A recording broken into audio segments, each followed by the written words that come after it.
Hello friends, welcome to our YouTube channel Study अपने लिए।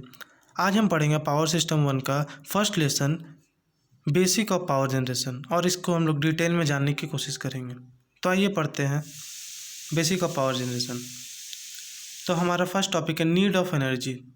तो हमें नीड ऑफ एनर्जी का नीड क्यों हुआ, तो दो पॉइंट्स में है, आइए इसको समझते हैं। Human civilization has progressed by discovering and harnessing various energy resources, conversion process, energy utilization in machine। तो देखिए क्या हुआ, ह्यूमन का जो सिविलाइजेशन हुआ उसमें एनर्जी का बहुत मेन रोल रहा। इसी का हम लोग डिस्कवरी करके, इसी का कन्वर्जन प्रोसेस को जान करके, इसका यूटिलाइजेशन मशीन के द्वारा करके मतलब ह्यूमन यूटिलाइजेशन इतना आगे बढ़ सका। उसके बाद next point, there for various form of energy that exist in nature but the most convenient, useful and reliable, safe and comfortable form of energy is electrical energy. तो इससे हम लोगों को क्या पता चलता है कि हमारे नेचर में बहुत सारा मतलब एनर्जी प्रेजेंट है, लेकिन सबसे कन्वीनियंट, सबसे रिलायबल, सबसे सेफ और कंफर्टेबल जो एनर्जी है वो है इलेक्ट्रिकल एनर्जी। ठीक है, चलिए नेक्स्ट टॉपिक को देखते हैं। Importance of electrical energy in day to day life.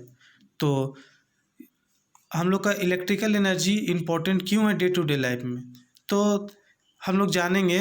We know that electrical energy is superior to all other form of energy due to following reason. Electrical energy जो है और सब एनर्जी से सबसे ज़्यादा सुपीरियर है, हम लोग ये फॉलोइंग रीजन से जानते हैं। तो फर्स्ट पॉइंट है convenient form. It can be easily be converted in other form of energy। Convenient form मतलब क्या कि ये बहुत जल्द किसी भी मतलब इलेक्ट्रिकल फॉर्म से अदर फॉर्म में कन्वर्ट हो सकता है। जैसे कि इलेक्ट्रिकल एनर्जी को हम लोग अगर हाई रेजिस्टेंस यूज़ कर ले और उसमें इलेक्ट्रिसिटी पास करवाएं तो वो हीट एनर्जी में कन्वर्ट हो जाता है। और वैसे ही हम लोग अगर इलेक्ट्रिसिटी, जैसे हम लोग घर में बल्ब जलाते हैं तो इलेक्ट्रिसिटी देखिए लाइट एनर्जी में भी कन्वर्ट हो जाता है। Next point, easy control. The electrical operate machine has simple and convenient starting and stopping operation. तो जो इलेक्ट्रिकल ऑपरेटिंग मशीन जितना भी होता है वो उसका बहुत कन्वीनियंट स्टार्टिंग और स्टॉपिंग इसका ऑपरेशन होता है। बहुत इजी कंट्रोल होता है इलेक्ट्रिकल किसी भी इंस्ट्रूमेंट या फिर मशीन का यूज़ करना। ग्रेट फ्लेक्सिबिलिटी, ये जो है ट्रांसपोर्ट करने में भी one place to another place बहुत आसानी से ट्रांसपोर्ट हो जाता है with the use of conductors, wire, resistor, inductor, यही सबसे। ठीक है, greater flexibility, it can be easily transport from one place to another place. ठीक है, cheapness, electric energy is much cheaper than all other form of energy. तो rate में भी बात किया जाए तो इलेक्ट्रिकल एनर्जी सारा सोर्स ऑफ एनर्जी से बहुत कम रेट का है। क्लीननेस, इस मतलब it does not create any pollution. Electrical energy कोई भी पोल्यूशन नहीं फैलाता है। High transmission efficiency, electrical energy के पास हाई ट्रांसमिशन इफिशियंसी होता है, बहुत कम, वो भी बहुत कम लॉसेस के साथ। चलिए अब कुछ मेथड देखते हैं हम लोग, ओवरव्यू लेते हैं कुछ मेथड का जिससे हम लोग जनरेशन ऑफ इलेक्ट्रिकल एनर्जी करते हैं। तो देखिए हमारे सामने एक प्राइम मूवर बना हुआ है, उसमें एनर्जी सोर्स से आ रहा है और अल्टरनेटर से वायर निकला हुआ है जिससे 3 फेज निकला हुआ है RYB, जिससे करंट हम लोग बाहर निकल रहा है। तो सोर्स से एनर्जी आता है, प्राइम मूवर उसको अल्टरनेटर को भेजता है और ये दोनों मैकेनिकली अटैच्ड रहता है और फिर करंट निकलता है। तो आइए इसका पॉइंट पढ़ते हैं। Energy is available in various form from different natural resources such as pressure, head of water, chemical energy of fuel, nuclear energy of radioactive waste etcetera. तो देखिए क्या होता है, एनर्जी जो है वेरियस फॉर्म में हम लोग को नेचर के द्वारा मिलता है। जैसे कि प्रेशर ऑफ वाटर, जैसे कि वाटर प्लांट, मतलब ये आपका वाटर प्लांट हो गया, केमिकल प्लांट हो गया, न्यूक्लियर एनर्जी प्लांट हो गया, ये सब में मतलब जनरेशन ऑफ इलेक्ट्रिसिटी का हम लोग वेरियस तरह से इलेक्ट्रिसिटी को जनरेट करते हैं। All form of energy is converted into electrical energy by the use of suitable arrangement as shown in the figure. तो जो भी मतलब फॉर्म ऑफ एनर्जी होता है उसको हम लोग कन्वीनियंट तरह से कन्वर्ट करते हैं इलेक्ट्रिकल एनर्जी में, जैसा कि आपको फिगर में दिख रहा है। ठीक है, from the figure it is clear the alternator is mechanically coupled to the prime mover. तो मैंने अभी बताया था कि इस फिगर से समझ में हम लोग आ रहा है कि अल्टरनेटर जो है प्राइम मूवर के साथ मैकेनिकली कपल्ड है। ठीक है, last point, prime mover is driven by the energy obtain from the various source and consequently the conversion of different form of energy into electrical energy takes place. तो prime mover जो है driven किया गया है energy obtain के लिए। ठीक है, next point, comparison between various source of energy. तो ये हमारा बहुत ही इंपॉर्टेंट टॉपिक है कि हम लोग कंपैरिजन करते हैं वेरियस सोर्स ऑफ एनर्जी को। ठीक है, तो देखिए हमारे पास मेनली 3 हम लिए हैं अपना कंपैरिजन में। फर्स्ट है वाटर पावर, सेकेंड है फॉसिल्स फ्यूल, थर्ड है न्यूक्लियर पावर। तो देखिए इनिशियल कोस्ट क्या होता है, इनिशियली वाटर पावर का कोस्ट बहुत ज़्यादा होता है क्योंकि इसमें डैम हम लोग बनाना होता है, तो इस सब में खर्च थोड़ा सा बढ़ता है। फॉसिल्स फ्यूल में कम होता है क्योंकि इसका सिर्फ एक प्लांट बनाना पड़ता है, उसमें आप लोगों को तो पता ही है कि कॉयल ये सब हमारा फॉसिल्स फ्यूल ही है, उसी से बर्न करके हम लोग थर्मल पावर प्लांट में इलेक्ट्रिसिटी जनरेट होता है। एक न्यूक्लियर एनर्जी, इसमें भी सबसे ज़्यादा न्यूक्लियर एनर्जी का ही इनिशियल कॉस्ट होता है क्योंकि न्यूक्लियर जो एनर्जी हम लोग निकालते हैं वो कन्वीनियंट तो है ही पर डेंजरस भी बहुत ज़्यादा है, इसलिए उसका प्लांट को बनाने में बहुत ज़्यादा खर्च होता है। और न्यूक्लियर मतलब जो न्यूक्लियर होता है, एक न्यूक्लियर जैसे यूरेनियम और थोरियम जो हम लोग यूज़ करते हैं वो भी बहुत महंगा आता है, बहुत कॉस्टली होता है। उसके बाद रनिंग कोस्ट, तो रनिंग कोस्ट वाटर पावर का कम होता है, फॉसिल्स फ्यूल का ज़्यादा होता है और न्यूक्लियर एनर्जी का बहुत कम होता है। रिसोर्सेस वाटर पावर का परमानेंट रहता है, फॉसिल्स फ्यूल का क्या होता है कि वो जल जाता है तो एग्जिस्टेबल रहता है, और न्यूक्लियर एनर्जी के क्या होता है इनएग्जिस्टेबल रहता है। ठीक है, फोर्थ नंबर क्लीननेस, तो वाटर पावर जो है एकदम क्लीन रहता है, फॉसिल्स फ्यूल क्या होता है बहुत गंदा रहता है क्योंकि इसमें छाई सब निकलता है, और न्यूक्लियर एनर्जी जो रहता है वो भी बहुत ही क्लीन रहता है। उसके बाद है सिंप्लिसिटी, वाटर पावर बहुत सिंपल है, फॉसिल्स फ्यूल कॉम्प्लेक्स है, न्यूक्लियर एनर्जी मोस्ट कॉम्प्लेक्स है। Reliability, most reliable water power है, लेस रिलायबल आपका फॉसिल्स फ्यूल है, और मोर रिलायबल न्यूक्लियर एनर्जी है। चलिए अब हम लोग जानेंगे सोर्स ऑफ इलेक्ट्रिकल एनर्जी के बारे में। सोर्स ऑफ इलेक्ट्रिकल एनर्जी, तो 2 टाइप का सोर्स ऑफ इलेक्ट्रिकल एनर्जी होता है, एक कन्वेंशनल सोर्स ऑफ एनर्जी और एक non conventional source of energy. तो कन्वेंशनल सोर्स ऑफ एनर्जी में भी 3 टाइप का होता है, एक वाटर, एक फ्यूल और एक न्यूक्लियर। और non conventional source of energy में क्या क्या होता है, सन, विंड, टिंडल, बायोगैस, जियोथर्मल। तो कन्वेंशनल क्या होता है और नॉन कन्वेंशनल क्या होता है? कन्वेंशनल क्या होता है कि जिसको हम लोग बार बार यूज़ कर सकते हैं और मतलब जिसमें हाई अमाउंट ऑफ इलेक्ट्रिसिटी हम लोग जनरेट कर सकते हैं। नॉन कन्वेंशनल में क्या होता है, जैसे कि सन, विंड, टिंडल, बायोगैस, इस सब से हम लोग मतलब उतने अमाउंट में इलेक्ट्रिसिटी अभी जनरेट नहीं हो पाता। आइए इसके बारे में डिटेल में जानते हैं। Conventional energy resources, water, when water is store in suitable place it possesses potential energy because of height created। तो देखिए वाटर जो है एक सूटेबल प्लेस में जब स्टोर किया जाता है तो उसका हाइट की वजह से उसके अंदर पोटेंशियल एनर्जी डेवलप हो जाता है। Whenever the water flows to our turbine the potential energy is converted in kinetic energy. जब वाटर जो है टरबाइन की तरफ फ्लो करता है, टरबाइन मतलब क्या, प्राइम मूवर की तरफ जब फ्लो करता है तो जो पोटेंशियल एनर्जी है वो कन्वर्ट हो जाता है काइनेटिक एनर्जी में। After that turbine start to rotate at this time the kinetic energy is converted into mechanical energy. तो उसके बाद जब उस काइनेटिक एनर्जी के फोर्स के वजह से जो टरबाइन है वो स्टार्ट हो जाता है रोटेट करना, और रोटेट करने की वजह से वो एक मैकेनिकल एनर्जी में कन्वर्ट हो जाता है। और the water turbine and generator is mechanically coupled and rotation happens and thus mechanical energy is converted into electrical energy. तो उसके बाद क्या होता है, टर्बाइन जो है मैकेनिकली कपल्ड होता है रोटेशन, और रोटेशन मतलब उसके उससे, तो उसके बाद क्या होता है, वो मैकेनिकल एनर्जी जो है फाइनली इलेक्ट्रिकल एनर्जी में कन्वर्ट हो जाता है। This type of arrangement is done in hydro electric power plant. तो इस टाइप का जो अरेंजमेंट होता है हाइड्रो इलेक्ट्रिक पावर प्लांट में डन होता है। ठीक है, नेक्स्ट है हम लोग का fuel. Fuel energy can be classified as solid fuel such as coal, liquid fuel such as diesel, and gaseous fuel such as natural gas. Fuel is burned to produce heat energy at high pressure and temperature to produce steam. तो fuel क्या होता है, fuel हम लोग burn करते हैं ताकि वो हीट प्रोड्यूस कर सके, और उस हीट को हम लोग यूज़ करते हैं प्रेशर और टेम्परेचर को बढ़ा करके स्टीम प्रोड्यूस करने में।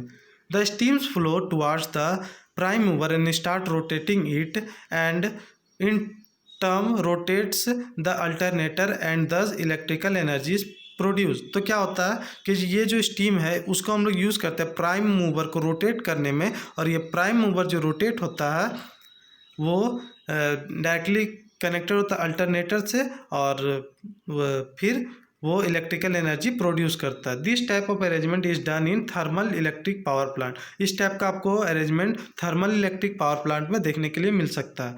लास्ट कन्वेंशनल में थर्ड टॉपिक है हमारा nuclear. The energy obtained from nuclear material like uranium, thorium etc. is known as nuclear energy।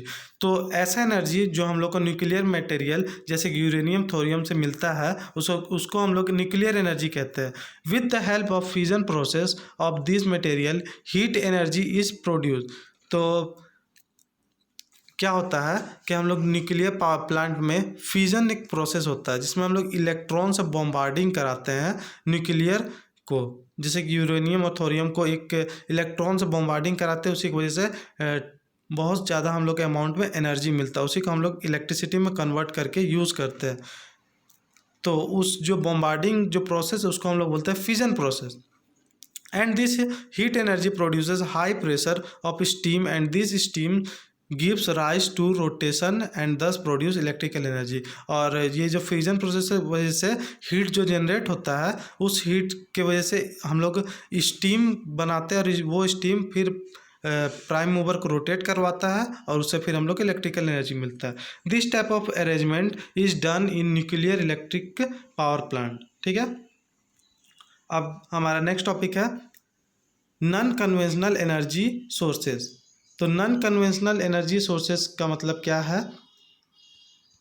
Solar, इसमें हम लोग पढ़ना है solar energy, wind energy, टिंडल energy, biomass energy और जियोथर्मल एनर्जी। तो आइए हम लोग एक एक करके इसके बारे में जानते हैं। Solar energy, the energy obtain from sun can be use to produce electrical energy throughout two method. तो देखिए सोलर एनर्जी को हम लोग डायरेक्ट इलेक्ट्रिक एनर्जी में यूज़ कर सकते हैं by the use of two method. ठीक है, first method, the sun rays are concentrated over a water tank placed at focal length of lens and water is made boil produce steam that steam is use for generation. तो first method है कि sun rays को हम लोग concentrate करेंगे एक water tank में, जिसको हम लोग एक मिरर के यूज से कंसनट्रेट करेंगे। ठीक है, मिरर या फिर लेंस का यूज़ से हम लोग उसको कंसंट्रेट करेंगे और वाटर को बॉयल करवाने की कोशिश करेंगे। बॉयल होने की वजह से उसमें जो स्टीम प्रोड्यूस होगा उस स्टीम को हम लोग जनरेशन के लिए यूज़ करेंगे। और सेकेंड मेथड है कि reflector are use to concentrate sun rays at focal point and water is made boil giving rise to produce of steam. Second method यही है कि कंसनट्रेटर जो सन रेज को मतलब कंसनट्रेटेड लगा के रखेंगे जो सन रेज को फोकल पॉइंट में लाएगा, और उससे हम लोग उसको वाटर में भेजेंगे और वाटर बॉयल होगा और उससे हम लोग स्टीम करके सोलर एनर्जी मिल जाएगा। सेकेंड है wind energy, by using wind mill wind power can be obtain. The propulsive power of the wind is used to drive multi-blader turbine। तो देखिए विंड मिल का यूज़ करके हम लोग विंड एनर्जी को लेते हैं। तो इसमें हम लोग प्रोपल्सिव पावर मिलता है विंड एनर्जी को, मतलब जो ब्लेड जो घूमने के कारण। When the blade rotates it produce electrical energy. जो ब्लेड इसमें घूमता है तो उससे हम लोग को डायरेक्ट इलेक्ट्रिकल एनर्जी मिलता है। With the help of this energy batteries are charged. तो इसका एनर्जी को हम लोग यूज़ करके बैटरी को पहले चार्ज करते हैं। When the wind mill stops that the battery are use to supply energy. तो जब विंड मिल स्टॉप हो जाता है, क्योंकि हर टाइम तो हवा चलेगा ही नहीं, तो जब विंड मिल स्टॉप हो जाता है तो उस समय बैटरी हम लोग को एनर्जी देता है। It is the cheapest source of energy. ये बहुत चीपेस्ट सोर्स ऑफ एनर्जी कहा जाता है। उसके बाद हम लोग का टॉपिक है टिंडल एनर्जी। टिंडल एनर्जी क्या होता है कि ओशियन का जो टाइड्स और उसका जो वेव्स होता है उसका यूज़ करके हम लोग टिंडल एनर्जी को बनाते हैं। कैसे? In ocean tides and wave there is a tremendous amount of energy. तो ओशियन टाइड्स और वेव्स में ट्रिमेंडस अमाउंट ऑफ एनर्जी होता है। Small dam with larger gate can be made across the mouth of bay and low head turbine are use to run the generator for generation. तो एक small dam हम लोग आपका ocean के mouth में या फिर बे में लगाते हैं ताकि, और एक लो हेड टरबाइन का यूज़ करते हैं ताकि वो जो टाइड्स आए उसका एनर्जी को हम लोग कन्वर्ट कर सके जनरेशन ऑफ इलेक्ट्रिकल एनर्जी में। ठीक है। At the time of tides the gates are opened and then they are closed, so the water is trapped and it made to pass through water turbine connected to the generator. तो क्या होता है कि वो जो कुछ time के लिए हम लोग गेट को ओपन कर देते हैं, देन उसको क्लोज कर देते हैं और वाटर को वहीं पर रोक के रखते हैं ताकि वो टरबाइन से पास होकर के जाए, ताकि हम लोग इलेक्ट्रिक जनरेट कर सकें। Next, biomass energy. It refers to all plant material and animal extract when considers as energy sources. तो ये रेफर है ऑल प्लांट मटेरियल जो है, dead plant material, animal extract जो है, वो सब से हम लोग जो मतलब बायोमास जो बनाते हैं उसको यूज़ करके हम लोग जो आपका ये यूज़ करते हैं। Some important kind of biomass are inferior wood, urban waste, biogas and human and animal waste. इस सबका यूज़ करके जो हम लोग इलेक्ट्रिसिटी बनाते हैं उसको हम लोग बोलते हैं बायोमास एनर्जी। Geothermal energy. तो जियोथर्मल एनर्जी क्या होता है? जियोथर्मल मतलब जो धरती के अंदर का एनर्जी। तो देखते हैं हम लोग इसमें क्या करते हैं। We live between two great source of energy, the hot rocks beneath and the surface of earth and the sun in the sky. तो हम लोग ऐसे जगह में रहते हैं जहाँ पर दो गो मतलब सोर्स ऑफ एनर्जी का बीच हम लोग रहते हैं, जहाँ पर एक सन है और एक हमारे धरती के नीचे हॉट रॉक्स।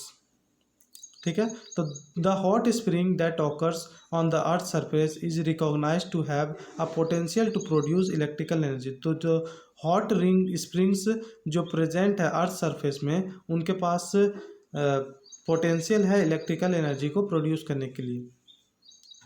चलिए अब थोड़ा सा ओवरव्यू हम लोग लेते हैं। Overview of electrical power generation in India and future. तो क्या होता है overview electrical power generation in India और इसका फ्यूचर के बारे में? तो मतलब ये रिस्पेक्टिव दिया हुआ है। A power is basically and industrial location that is utilised for the generation and distribution of electrical power in mass scale. तो पावर जो है इंडस्ट्रियल लोकेशन में, इंडिया में इंडस्ट्रियल लोकेशन में पावर बहुत ज़्यादा यूटिलाइज किया जाता है और डिस्ट्रीब्यूट किया जाता है लार्ज स्केल में। There are generally located at suburban region on several kilometre away from the city on load centre because it is requires large huge land and water demand along with several operating constraint. तो ये क्या होता है कि ये urban area से थोड़ा दूर में बनाया जाता है क्योंकि इसको बहुत ज़्यादा एरिया का रिक्वायरमेंट होता है, ठीक है, जहाँ पर वो और वाटर का रिक्वायरमेंट होता है जहाँ पर वो ट्रांसपोर्ट इजी कर सके। और लास्ट पॉइंट है power generation in India happen through the following licensed power station. तो पावर जनरेशन जो है इंडिया में हैपन होता है ये कुछ पावर स्टेशन की वजह से। Hydro electric power station, in hydro electric power station a dam is constructed across river और lake to store the water. तो हाइड्रो इलेक्ट्रिक पावर स्टेशन में क्या होता है, एक डैम हम लोग कंस्ट्रक्ट करते हैं रिवर और लेक के सामने, जहाँ पर हम लोग वाटर को स्टोर करके रखते हैं। Store water possesses potential energy when the water flow towards the turbine the potential energy is converted into kinetic energy and that kinetic energy is converted into mechanical energy and further to electrical energy.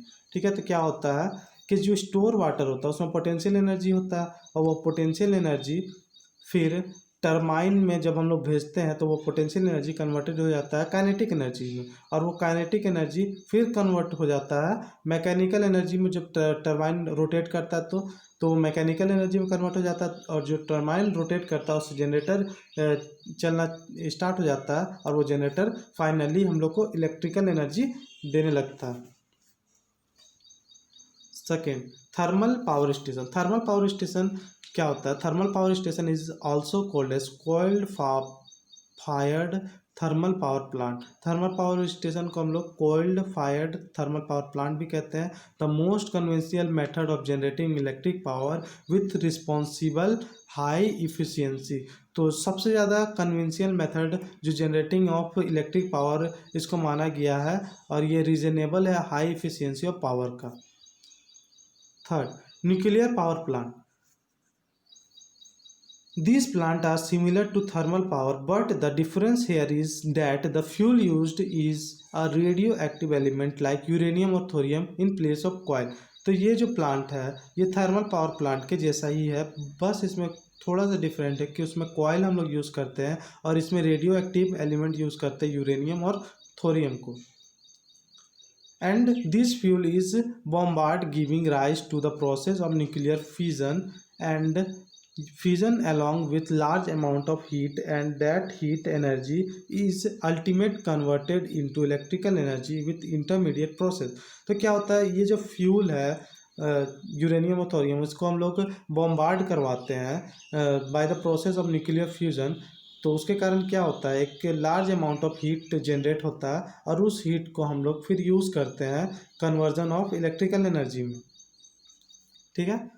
Fourth number, diesel power station. A generation station at which diesel engine is used as a prime mover for the generation of electrical energy is known as diesel power station. तो diesel power station क्या होता है, ऐसा generation station जहाँ पर diesel engine use होता है। Diesel engine क्या होता है, जिसमें डीजल का यूज़ करके मतलब वो इंजन को चलाता है। तो जहाँ पर डीजल इंजन यूज़ होता है प्राइम मूवर को घुमाने के लिए, उसको हम लोग वैसा जनरेशन स्टेशन को हम लोग बोलते हैं डीजल पावर स्टेशन, जिसके वजह से हम लोग को इलेक्ट्रिकल एनर्जी मिलता है।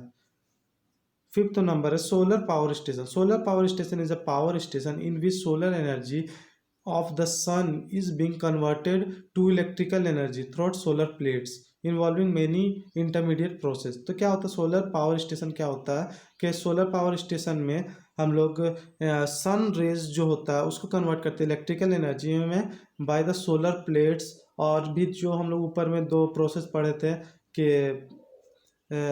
लेंस का यूज़ करके वाटर स्टोर हम लोग एक जगह मतलब रख के लेंस का यूज़ करके और सन रेज को कंसंट्रेट करके वाटर बॉयल करवा करके और उससे स्टीम प्रोड्यूस करके भी हम लोग इलेक्ट्रिसिटी प्रोड्यूस करते। तो सोलर पावर का बहुत सारा इंटरमीडिएट प्रोसेस होता है। The process give rise to power station and plant. तो ये सब जो प्रोसेस है पावर स्टेशन और प्लांट में इलेक्ट्रिसिटी देने का काम करता है। ठीक है। Wind power plant. तो विंड पावर प्लांट जैसा कि हम लोग ऊपर में पढ़े वैसा ही सेम है कि हम लोग इसमें विंड मिल का यूज़ करते हैं, और जब विंड मिल घूमता है तो उस विंड मिल के घूमने के कारण उसमें भी एक प्राइम मूवर लगा हुआ रहता है जो जनरेटर को चलाने में काम आता है। जनरेटर फिर इलेक्ट्रिसिटी प्रोड्यूस करता है। और टिंडल पावर भी हम लोग जो लास्ट टॉपिक में ऊपर में पढ़े वैसा ही है कि हम लोग टाइड्स का यूज़ करके इलेक्ट्रिसिटी को जनरेशन करते हैं। टाइड्स को कैसे यूज़ करते हैं कि हम लोग ओशियन का माउथ पे या फिर बे का माउथ पे हम लोग एक छोटा डैम बनाते हैं जिसमें गेट्स लगा हुआ रहता है, जिसका गेट्स को हम लोग किसी टाइम पे ओपन करते हैं, फिर उसको क्लोज कर देते हैं और उसके बाद फिर वो वाटर को हम लोग टरबाइन से पास करवा के इलेक्ट्रिसिटी जनरेट करते हैं। चलिए अब हम लोग का लास्ट टॉपिक है इस लेसन का, power crisis in India. The following are the responsible thing of power crisis of in our India। तो ये कुछ फॉलोइंग रीज़न है जो पावर क्राइसिस हमारे कंट्री में होने के रिस्पॉन्सिबल है। ठीक है, तो आइए हम लोग इसके बारे में जानते हैं। Sharp increase of demand. तो जैसे कि हम लोग का जो कंट्री है वो एक डेवलपिंग कंट्री है जो डेवलप्ड कर रहा है धीरे धीरे। यहाँ पर बहुत सारे प्लांट्स मतलब ये आपका बहुत सारा कंपनीज आकर के इस्टेब्लिश्ड हो रहा है, बहुत सारा आपका ये इंडस्ट्रीज़ खुल रहा है। तो वो सब में शार्प इंक्रीज ऑफ डिमांड हम लोग को बढ़ रहा है इलेक्ट्रिसिटी का, लेकिन प्लांट्स उतना नहीं बढ़ रहा है। ठीक है, तो वो भी एक क्राइसिस का रीज़न है। Poor utilisation of equipment. हम लोग जो इक्विपमेंट यूज़ करते हैं उसका यूटिलाइजेशन उतना अच्छा से नहीं हो पाता। एनर्जी चोर हमारे इंडिया में भी मतलब बहुत सारे स्लम सिटी में बहुत सारा मतलब एनर्जी थीप्स हैं जो डायरेक्ट एनर्जी यूज़ करते हैं विदाउट बिल पे किए हुए। हाई पावर लॉसेस, पावर का लॉस होना। कमीशन ऑफ प्लांट्स डिले, जो प्लांट्स का कमीशन है उसको डिले होना। अनफेवरेबल क्लाइमेट मॉनसून, जैसे कि कुछ क्लाइमेट्स में मतलब इलेक्ट्रिसिटी जनरेट नहीं हो पाता है, जैसे कि बहुत सारे जनरेशन स्टेशन रिवर्स के साइड में रहते हैं और मानसून के टाइम में क्या होता है कि रिवर्स ओवरफ्लो करने लगता है जिसके कारण प्लांट्स को बंद करना पड़ता है। ठीक है, और उसके बाद फॉल्ट प्लानिंग। तो बहुत सारा फॉल्ट भी ऑकर्स होते रहते हैं प्लांट्स में, उसका भी प्लानिंग करने में थोड़ा सा टाइम लगता है। Thank you. अगर आपको ये वीडियो पसंद आया होगा तो लाइक और सब्सक्राइब ज़रूर करें। और ये सब नोट्स टेलीग्राम हमारे चैनल में मिल जाएगा, तो डिस्क्रिप्शन में टेलीग्राम चैनल है तो उसमें भी जाके ज्वाइन हो जाए। Thank you.